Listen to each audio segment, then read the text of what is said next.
ভাবুন তো, আপনি এমন একটি জায়গায় দাঁড়িয়ে আছেন যেখানে চারপাশে কোনো গাছ নেই, কোনো পাখির ডাক নেই, বাতাস নেই, এমনকি পৃথিবীর মতো নীল আকাশও নেই। চারদিকে শুধু ধূসর রঙের মাটি, অসংখ্য পাথর আর বিশাল বিশাল গর্ত। আর এটি হলো চাঁদের মাটি। কিন্তু প্রশ্ন হলো, চাঁদের মাটি দেখতে আসলে কেমন? সেখানে পা রাখলে কেমন অনুভূতি হবে? চাঁদের মাটির নিচে কি পৃথিবীর মতো মাটি আছে? সেখানে কি নদী, পাহাড় কিংবা সমুদ্রের মতো কিছু রয়েছে? আর সবচেয়ে বড় প্রশ্ন, চাঁদের এই ধূসর পৃষ্ঠের নিচে আসলে কি লুকিয়ে আছে? আজকের ভিডিওতে আমরা পৃথিবী থেকে প্রায় 3,84,000 কিলোমিটার দূরে থাকা সেই রহস্যময় জায়গাটার দিকে একটু ঘুরে আসব। তাই ভিডিওটি শেষ পর্যন্ত দেখুন।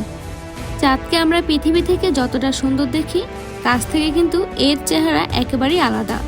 দূর থেকে চাঁদের গায়ে কালো কালো দাগ দেখা যায়।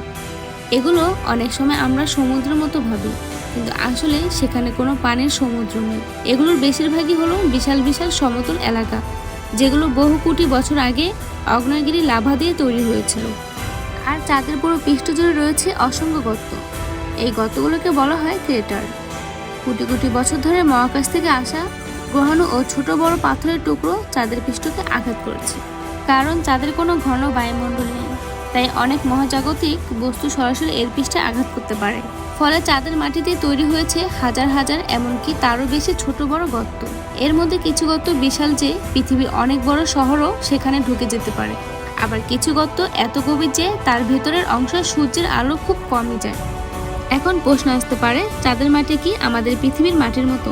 উত্তর হলো একদমই না। পৃথিবীর মাটিতে আমরা বালি, কাদা, পাথর, পানি এবং নানা ধরনের ত্রিভুজ উপাদান দেখতে পাই।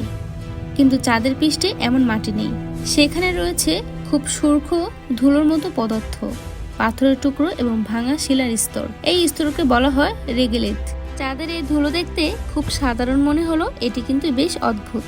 কারণ কোটি কোটি বছর ধরে ছোট বড় মহাজাগতিক বস্তু তাদের পৃষ্ঠে আঘাত করতে করতে পাথরকে ভেঙে অত্যন্ত শুকনো করে ফেলছে। আর এই ধুলো মানুষের জন্য বেশ সমস্যারও কারণ হতে পারে। চাঁদে বাতাস নেই, তাই পৃথিবীর মতো বাতাসের মাধ্যমে ধুলো এক জায়গা থেকে অন্য জায়গায় উড়ে বেড়ায় না। কিন্তু কোনো লভচরী হাঁটলে তার পায়ের নিচ থেকে ধুলো উঠে যেতে পারে এবং আশপাশে ছড়িয়ে পড়তে পারে। চাঁদের পৃষ্ঠে আরেকটি আশ্চর্য বিষয় হলো, সেখানে আকাশের চেহারা পৃথিবীর মতো নয়।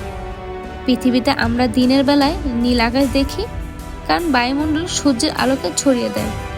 কিন্তু চাঁদের বায়ুমণ্ডল প্রায় নেই বললেই চলে। তাই চাঁদের পৃষ্ঠ থেকে সূর্যের আলো থাকা অবস্থাতেও আকাশ কালো দেখায়।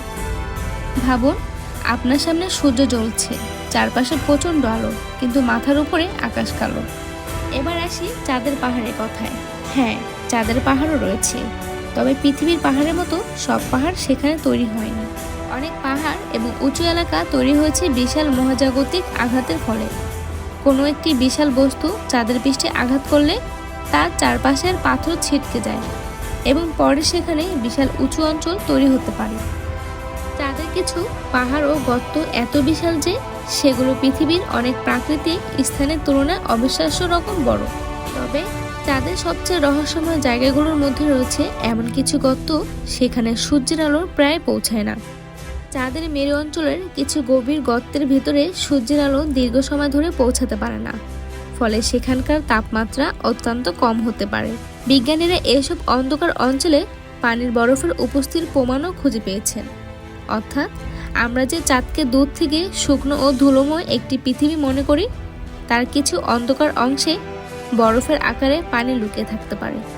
আর এখানেই চাঁদের ভবিষ্যৎ নিয়ে বিজ্ঞানীদের আগ্রহ আরও বেড়ে যায়। কারণ ভবিষ্যতে মানুষ যদি চাঁদের দীর্ঘ সময় থাকার পরিকল্পনা করে, তাহলে পানি অত্যন্ত গুরুত্বপূর্ণ।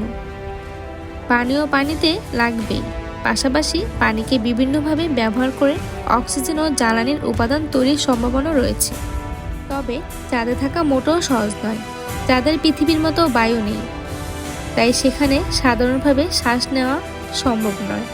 পৃথিবীর মতো বায়ুচাপ নেই। দিনের বেলায় কিছু অঞ্চলে প্রচণ্ড তাপমাত্রা তৈরি হতে পারে, আবার রাতের সময় তাপমাত্রা ভয়ঙ্করভাবে কমে যেতে পারে।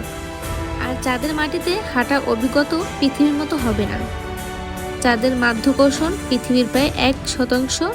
অর্থাৎ পৃথিবীতে আপনার ওজন যদি কোনো নির্দিষ্ট পরিমাণ হয়, চাঁদে দাঁড়ালে আপনার শরীরের ওজন অনেক কম অনুভূতি হবে।